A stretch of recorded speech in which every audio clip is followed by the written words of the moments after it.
Samantala, 20 minutes after 9 in the morning, yun daw mga product endorsers hindi dapat kinakasuhan kapag nagkakaproblema ang produkto na kanilang ini-endorso. Oh, ito kasi yung nangyari sa mga artista katulad yata kay Neri Naig, kay Rufa May Quinto. Alamin natin. Na-involve sila dyan eh. Alamin natin kung bakit nasabi ito ni Senate President Jesus Escudero.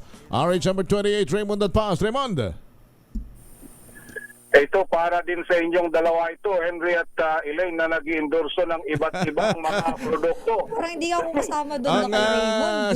Si Elaine, meron itong ini-endorse na kwan eh. Ano? Pampaputing walang hapdi. Ay hindi, champion lang ako tsaka Hana shampoo ni Don Simeon Labandero Chu. Kasama yun.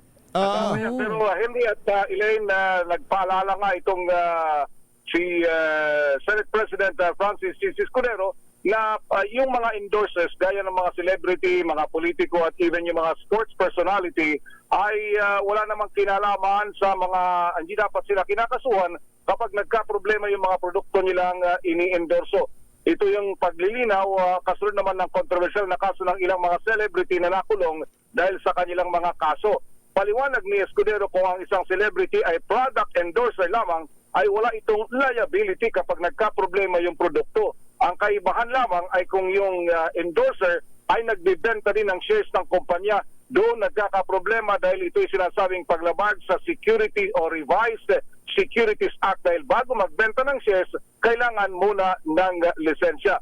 Para kay Escudero, may mga batas ng binalangkas para dito, ngunit kung iba ang pananaw ng kanyang mga kapwa-senador ay nakahanda itong pag-usapan ito. Ang payo niya sa mga endorsers ay dapat gaya ng ginagawa daw ng kanyang misis na si Ms. Arte Evangelista ay pinare-repaso sa kanya yung kontrata bago man lang mag-endorso ng anumang mga produkto para matiyak na sila ay protektado, kabilaan protektado yung kumpanya, pati yung endorser ay protektado din. Narito ang naging pahayag ni Senate President Jesus Escudero.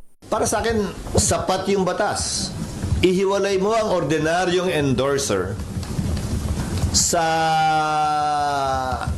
endorser na partner pa. Ang aligasyon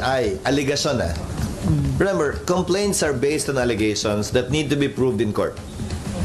So, ang aligasyon ay maliban sa endorser, partner, bahagi, may kasama sa korporasyon o kumpanya.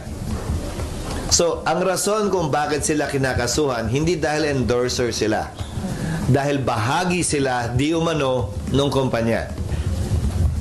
A mere endorser should not be liable to any scams that will happen doon sa restaurant o doon sa negosyo o doon sa business.